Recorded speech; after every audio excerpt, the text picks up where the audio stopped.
ये कहानी है दो दोस्तों की जो कि एक छोटे से गांव में रहते थे। एक बार वो दोनों किसी काम से शहर गए और वापस अपने गांव लौट रहे थे। उनके गांव तक पहुंचने के लिए उनको एक घने जंगल से होकर के गुजरना था। और जब वो उस जंगल से गुजर रहे थे तो एक दोस्त को प्यास लगी और वो पानी ढूंढने के लिए रास्ता भटक गए। थोड़ी ही देर बाद शाम हो गई और रात होने ही वाली थी। तो उन दोनों की नजर एक गुफा पे पड़ी जो कि पेड़ों से घिरी हुई थी चारों तरफ से। तो उन्होंने सोचा कि यही जगह ठीक है रात बिताने के लिए। तो दोनों ने कुछ लकड़ियां इकट्ठी करी, उस गुफा के अंदर गए और आग जला करके वहां पे बैठ गए। रात का वक्त था, गुफा के अंदर आग जल रही थी, बाहर बिल्कुल अंधेरा था और कुछ जानवरों की आवाजें आ रही थी। तो उन दोनों में से जो एक दोस्त था वो अंदर ही अंदर डरने लगा, क्योंकि उसने भूत प्रेतों की बहुत कहानियां सुनी थी कि रात के वक्त जंगल में कुछ भयानक आत्माएं भटकती हैं और अगर उनको कोई ऐसा भटका हुआ आदमी मिल जाए तो उसको नहीं छोड़ती। तो जब उसने भूत प्रेतों की बात अपने दोस्त से करी तो उसके दोस्त ने हंसते हुए उससे पूछा, क्या कभी तूने किसी भूत को देखा है? तो उसने कहा, नहीं मैंने तो नहीं देखा, लेकिन मेरे कुछ जान पहचान के लोग हैं जिन्होंने देखा है। तो उसके दोस्त ने उसको समझाने की बहुत कोशिश करी कि यार ऐसी सुनी सुनाई बातों पर विश्वास नहीं करते हैं, अब तू सो जा और मुझे भी सोने दे, मुझे नींद आ रही है। और इतना कह करके उसका दोस्त वहीं पर लेट गया और थोड़ी देर में सो गया। लेकिन वो जो अंदर से डरा हुआ था वो लेट तो गया, लेकिन उसको नींद नहीं आ रही थी। उसको लग रहा था कि शायद यहां पर कहीं कोई है जो छुप करके कहीं से उसको देख रहा है। उस आग की वजह से कुछ परछाइयां बन रही थी वहां पर पत्थरों पर, तो उन परछाइयों को देख करके भी वो डर रहा था। फिर कुछ घंटे तक ऐसे ही चलता रहा। फिर उसके बाद में क्योंकि वो थका हुआ था तो उसको नींद आ गई। लेकिन नींद आने के कुछ देर बाद ही उसको एक सपना आया। सपने में उसको एक बहुत ही भयानक परछाई उसकी तरफ बढ़ती हुई नजर आई।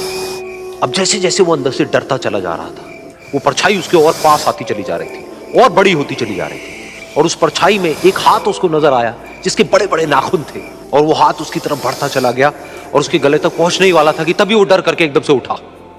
फिर उसने अपने दोस्त की तरफ देखा जो कि सो रहा था, उसको पकड़ करके जोर से उठाया। फिर उसने अपने दोस्त को बताया कि उसके साथ में क्या हुआ। तो उसका दोस्त फिर हंसने लगा। फिर उसके दोस्त ने उसको कहा, अब अगर दोबारा से तुझे वो परछाई दिखे तो तू वही कहियो जो मैं तुझे कह रहा हूं कहने के लिए, फिर देखते हैं वो परछाई तेरा क्या करती है। तुझे अपने अंदर ही अंदर बोलना है, मैं तुझसे नहीं डरता, सामने आ। तो उसके दोस्त ने वैसा ही किया। थोड़ी देर बाद दोबारा से उसको सपने में वही परछाई नजर आई और वो परछाई धीरे धीरे उसकी तरफ बढ़ने लगी। लेकिन इस बार वो उस परछाई से डरा नहीं, बल्कि अपनी पूरी हिम्मत जुटा करके उसने वही कहा, मैं तुझसे नहीं डरता, सामने आ। मैं तुझसे नहीं डरता, सामने आ। मैं तुझसे नहीं डरता, सामने आ। जैसे जैसे वो ये बोलने लगा वो परछाई छोटी होने लगी और उससे दूर होने लगी। वो बोलता रहा, वो परछाई छोटी होती रही और धीरे धीरे वो परछाई दिखनी बंद हो गई। बिल्कुल ऐसा ही हमारी जिंदगी में भी होता है। हमारे अंदर जितने भी डर हैं, उससे हम जितना डरते हैं हम उतना ही छोटे होते चले जाते हैं और वो डर उतने ही बड़े होते चले जाते हैं। लेकिन अगर हम अपने अंदर के डरों से नहीं डरते हैं और उसका सामना करते हैं तो दुनिया का ऐसा कोई भी डर नहीं है जो कि हमें डरा पाए। सर कभी जो हमारे सर साल 2 साल पहले सर जो ड्रीम्स थे कि हमें ये अचीव करना है, ये अचीव करना है, तो सर एकदम कभी ऐसा टाइम आता है सर एकदम पाथ डिफरेंट हो जाता है। लेकिन सर फिर वो उन ड्रीम्स पे सर क्वेश्चन मार्क लग जाता है कि हम वो अचीव कर पाएंगे नहीं कर पाएंगे। तो सर इसको कैसे ओवरकम करें? पाथ डिफरेंट हो जाता है। Yes sir. तो उसमें बुराई क्या है? अभी वही तो मैं बात कर रहा था, चेंज बदल जाता है। हमको ही जो इंटरेस्टिंग लग रहा होता है, फॉर एग्जांपल बचपन में हो सकता है आपने होली के टाइम पे बहुत गुब्बारे मारे होंगे। मारे थे नहीं मारे थे? Yes sir. मारे थे। अभी मारते हो? नहीं सर। नहीं मारते, क्यों?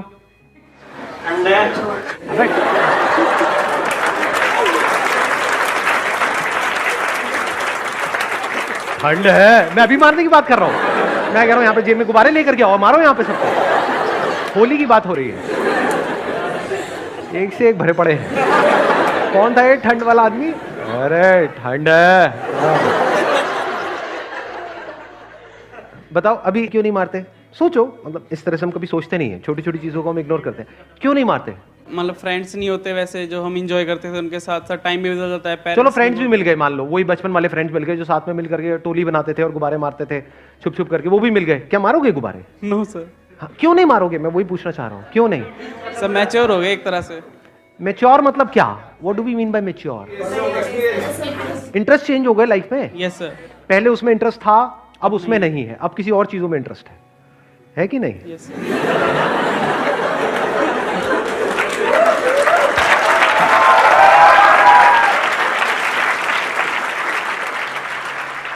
पहले होली के रंग में रंगते थे, अब किसी और रंग में रंगते हैं, है ना? हंस क्यों रहे हो? पता नहीं कहाँ के कहाँ चले जाते हो। तो इंटरेस्ट हमारा चेंज होता रहता है लाइफ में। तो मतलब ड्रीम भी चेंज हो गए। पहले ड्रीम यही होता था, मतलब ये आने वाली होली आने वाली, अब ये गुब्बारे मारेंगे, भर के रखेंगे, ये करेंगे। ड्रीम्स भी चेंज हो गए, इंटरेस्ट चेंज हो गए। एक टाइम पे जो हमको लग रहा होता है कि यही लाइफ है, अगर ये नहीं हुआ तो पता नहीं क्या हो जाएगा, छूट जाता है वो सब, कुछ और इंटरेस्ट आ जाते हैं। तो उसमें बुराई क्या है? हमें डर किस चीज से लग रहा है? क्या चाहते हो? लाइफ कैसी होनी चाहिए कि एक कुछ आपके माइंड में कोई ड्रीम आया, वो भी ड्रीम किस एज में आया? एक बहुत ही यंग एज में, जब आपने लाइफ को एक्चुअल में एक्सपीरियंस ही नहीं किया है, कुछ देखा ही नहीं है, एक्चुअल में पता ही नहीं है लाइफ क्या है। वो ड्रीम भी आपके अपने नहीं है, किसी ना किसी ने आपके माइंड में फीड कर दिया है। अपनी फैमिली में देखा किसी अंकल को या किसी को, होते नहीं है ऐसे फैमिली में कुछ अंकल, ऐसे अंकल सबके होते हैं कि ये किया उसके बाद में बहुत आगे चले गए। मान लो सीए किया और आज बहुत पैसा है उनके पास में, तो मुझे भी सीए करना है। यही तो होते हैं आपके ड्रीम। और क्या होते हैं? ऐसे नहीं बनते हैं। बट जब एक्चुअल में सीए करना शुरू किया है ना, हाँ चलो फाउंडेशन तो हो गया, उसके बाद में इंटर में अटक गए, चलो इंटर भी हो गया, और फाइनल में अटके पड़े हैं, इंटरेस्ट ही नहीं आ रहा है। तो उसकी वजह से क्या हो रहा है? अब हमारा ड्रीम चेंज हो रहा है। अब हमको डर लग रहा है। अब हमें लग रहा है कि अच्छा हमने इतना तो टाइम इन्वेस्ट कर दिया, अब इतना और कर देते हैं, चलिए कर ही लेता हूं। लेकिन समझ आ रहा है अंदर से कि इसमें मेरा इंटरेस्ट नहीं है, बट उसको छोड़ने में डर लगता है। तो इतना डरना नहीं चाहिए लाइफ में। All I can say is this. फिर हम ये भी तो कहते हैं क्विट नहीं करना चाहिए। एक मिनट माइक देना इनको। जैसे अभी आपने कहा कि उसको मतलब छोड़ने में डर लग रहा है, हम कर नहीं पा रहे, तो एक पॉइंट तो हम ये भी कहते हैं कि हमें क्विट नहीं करना चाहिए। तो फिर सर मतलब कुछ जगह पे छोड़ना बेटर होता है, कुछ जगह पे छोड़ना नहीं बेटर होता है। फॉर एग्जाम्पल शादी में भी ऐसा नहीं है you must never give a divorce. समझ गए ना? क्विट का मतलब क्या हुआ? डिवोर्स अलग हो गए। जब समझ आ रहा है कि you are not compatible, you are not made for each other, you can't live with each other, you can't stand each other, तो वहां पर क्या करना है? We must never quit. चाहे कुछ भी हो रहा है साथ में चलते चले जाओ। देखो समझना, एक है, ध्यान से समझना इसको। मैं पहले शादी के एग्जांपल से फिर करियर में लिंक कर दूंगा, वहां पे आप बड़े अच्छे से समझ पाओगे। देखो एक है शादी में छोटी मोटी प्रॉब्लम्स आ रही है शुरू में, जो आती ही है। ऐसे ही किसी भी करियर को हम चूज करते हैं तो शुरू में हमको प्रॉब्लम्स आती ही हैं। अब पता कैसे लगेगा वो छोटी प्रॉब्लम्स है और पता कैसे लगेगा वो बड़ी प्रॉब्लम्स है? लगाओ थोड़ा सा दिमाग। शादी में तो बड़ा क्लियर है उसको डिफाइन करना। मान लो ट्रस्ट से रिलेटेड इश्यूज हैं, रिस्पेक्ट से रिलेटेड इश्यूज हैं, ये सब क्या है? छोटे इश्यूज हैं, बड़े इश्यूज हैं? बड़े इश्यूज हैं। ऐसे करियर में क्या है बड़े इश्यूज और क्या है छोटे इश्यूज? अगर करियर में कोई बहुत बड़ा इशू आ जाए तो क्या उस करियर पे स्टिक रहना चाहिए, छोड़ देना चाहिए? छोड़ देना चाहिए। अगर छोटे मोटे इश्यूज आए तो उसको फेस करना चाहिए। अब छोटे इश्यूज क्या हैं और बड़े इश्यूज क्या हैं? फॉर एग्जाम्पल आपने कोई करियर चूज किया है और पढ़ाई में मन नहीं लग रहा है, ये क्या है? ये बहुत बड़ा इशू है, छोटा इशू है? बहुत छोटा इशू है, क्योंकि पढ़ाई में तो आप कुछ भी कर लो मन लगेगा ही नहीं। ये करियर ना लेके कोई और करियर लोगे, वहां पे भी पढ़ना तो पड़ेगा ना, एजुकेशन तो चाहिए, वहां मन लग जाएगा क्या? इसमें नहीं लग रहा, उसमें भी नहीं लगेगा। अच्छा बड़ा इशू क्या है? करियर में स्कोप ही नहीं है। क्या आपको समझ आ रहा है कि यहां से इसको करने के बाद में, इस कोर्स को करने के बाद में मैं आगे जब मार्केट में जाऊंगा तो वहां पे सप्लाई बहुत ज्यादा है, डिमांड बहुत कम है, और आगे फ्यूचर इतना अच्छा नहीं है। था 20 साल पहले अच्छा, बट आज अच्छा नहीं है। अब ये क्या है? ये मेजर इशू है, माइनर इशू है? मेजर इशू, या बहुत मेजर इशू है? बहुत मेजर इशू है, क्योंकि आपकी पूरी लाइफ खराब हो सकती है। समझ आ गया ना मैंने क्या कहा है? फॉर एग्जाम्पल, मैं एग्जाम्पल ही दे रहा हूं, मतलब do not take it literally. आप मान लो कोई आप टाइप राइटिंग का कोर्स कर रहे हो और आपको समझ आ रहा है कि धीरे धीरे टाइप राइटर्स ऑब्सोलीट होते चले जा रहे हैं, अब कंप्यूटर्स उनकी जगह ले रहे हैं, तो ये करने का इतना फायदा नहीं है, तो वहां पे क्विट करना बेटर है या नहीं है? क्विट करना बेटर है, क्योंकि आपको समझ आ रहा है 4 साल बाद जब तक मैं यहां से निकलूंगा तब तक तो इसकी डिमांड ही खत्म हो जाएगी मार्केट में। इंडस्ट्रीज चेंज होती रहती है ना। Yes sir. तो ये मेजर इशू है। मतलब मेजर इशू क्या मिला हमको? स्कोप, कि इसका कोई स्कोप ही नहीं। स्कोप को दूसरे तरीके से क्या बोल सकते हैं एक वर्ड में? फ्यूचर, कि जो मैं कर रहा हूं इसका कोई फ्यूचर नहीं है। तो ये कोई छोटा मोटा इशू नहीं है, बहुत मेजर इशू है। तो इसको 4 साल बाद नहीं छोड़ना है, अभी छोड़ना है। यस। जो मैं बिजनेस कर रहा हूं उसका फ्यूचर नहीं है। अगर ये समझ आ जाए आदमी को तो वो क्या करेगा? वेट नहीं करेगा कि जब वो पूरी तरह से खत्म हो जाए। उसको नजर आ जाना चाहिए कि ये चीज आने वाले 5-10 साल में पूरी तरह से खत्म हो जाएगी, तो उसको अभी ही छोड़ना चाहिए, 5 साल बाद नहीं, क्योंकि 5 साल बाद ना वो यहां का रहेगा ना वहां का रहेगा।